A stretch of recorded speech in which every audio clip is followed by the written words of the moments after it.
అంటున్నా, మన ప్రభుత్వం వచ్చి 5 నెలలు కూడా కాలేదు. 6లో 5 గ్యారంటీలను అమలు చేసినాం.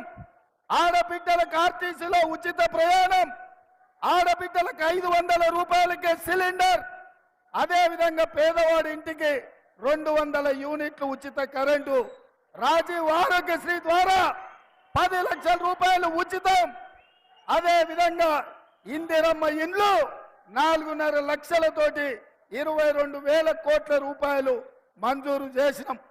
ఇన్ని చేసినా ఇవాళ బీఆర్ఎస్ వాళ్ళు అంటున్నారు, కేటీఆర్ అంటున్నాడు మీరు 6 గ్యారెంటీలు అమలు చేయలేదని. అందుకే ఈ వేదిక మీద నుంచి కేటీఆర్ కో సూచన చేస్తున్నా, కేటీఆర్ నువ్వు పని చెయ్యి, నీకు సినిమా మిత్రులు ఉన్నారు కదా, మంచిగా చీర కట్టుకొని ముస్తాబయ్యి ఆర్టీసీ బస్సు ఎక్కు. కేటీఆర్ మా ఉచిత పథకాలు అమలు అవుతున్నాయో లేదో, అన్నం ఉడికిందా లేదా అని ఒక్క మెతుకు బట్టి చూస్తాం. మా గ్యారంటీలు అమలు అవుతున్నాయో లేదో తెలవాలంటే నువ్వు చీర కట్టుకొని ఆర్టీసీ బస్ ఎక్కు. హైదరాబాద్ నుంచి జోగులాంబ తల్లి ఆశీర్వాదానికి రా.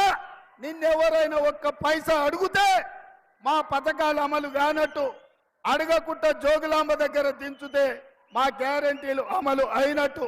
అదే విధంగా ఆయన అంటున్నాడు కారు ఖరాబ్ అయింది కార్ఖానకు పోయిందని. నేను అంటున్నా కారు ఖరాబ్ అవ్వడు కాదు, అనం జద్దది కార్ఖానా నుంచి ఇంకా రాదు, తూకానికి అమ్మాల్సిందే. జుమ్మరాత్ బజార్లో మీ కారు తెగ నమ్మాల్సిందే.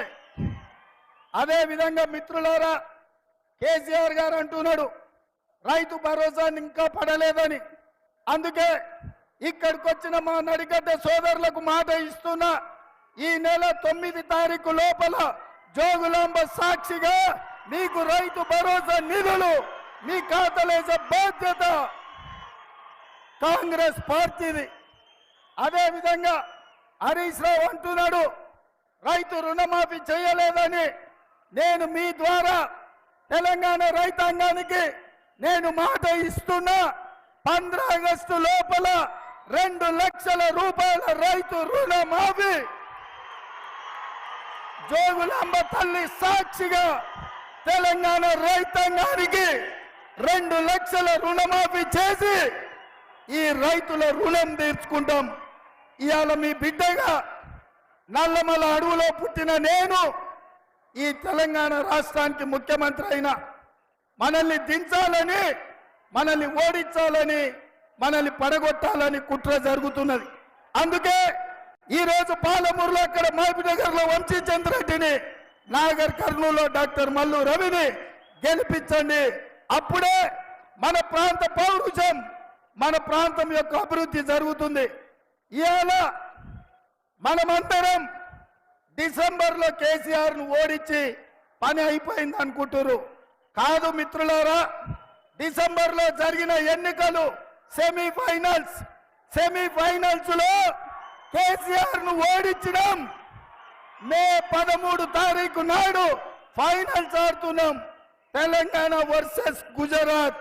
గుజరాత్ తరఫున నరేంద్ర మోడీ, తెలంగాణ తరఫున రాహుల్ గాంధీ. ఫైనల్స్ లో గుజరాత్ను ఓడించి తెలంగాణను గెలిపిద్దాం. సరేనా మిత్రులారా?